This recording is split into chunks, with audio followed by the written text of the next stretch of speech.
I ara farem la clàssica crep bretona, que es fa amb farina de fajol. D'acord? Farina de fajol que no conté gluten, per tant, és apta per persones celíaques. Veureu les quantitats que ja estan en la recepta, per tant m'estalvio de dir-les i simplement barregem la farina de fajol amb un ou i l'aigua. També hi afegim sal al gust i ara sí que hem d'aconseguir barrejar-ho tot plegat fins que no ens quedin grumolls.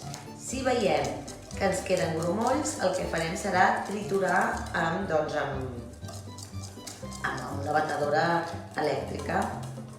A veure, el que seria òptim és que ho deixéssim reposar entre mitja hora i una hora. El que passa és que hi ha qui ho fa directament, també, Deixar reposar va bé perquè s'hidrata la farina. S'hidrata la farina i actuen els enzims, de manera que es paeix millor. D'acord? Va, què fem? La patata ens ajuda a escampar la mantega uniformement i immediatament hi posarem el cullerot de massa. És igual que no ens quedi perfectament regular, això ja ho fa més artesà fins i tot.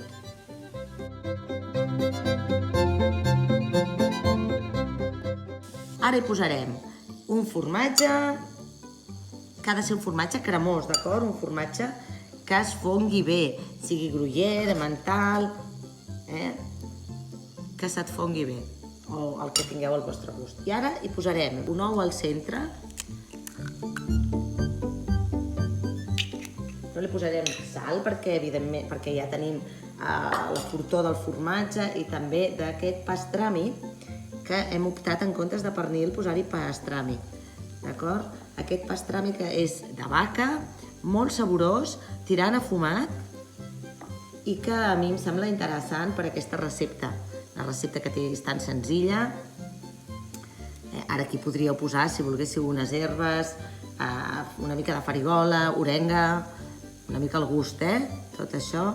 Hem d'esperar que la clara se'ns cogui lleugerament i el formatge es fongui. Ara és el moment de tancar la crep, que també s'ajudarà amb l'ou. La tanquem com si fos un sobre abans de que s'assequi, si no se'ns asseca i no ens permet girar-la. I per tal que l'ou es cogui més ràpidament, la clara la tapem. I un cop ja el tenim, doncs simplement el fem caure sobre un plat i l'acabem amb una miqueta de sal, de flor de sal i farigola fresca, o orenga o el que tinguis, per donar-li no només el toc verd, sinó realment el toc fresc, que és el que fa que tots aquests menjars transalpins siguin meravellosos. Crep bretó.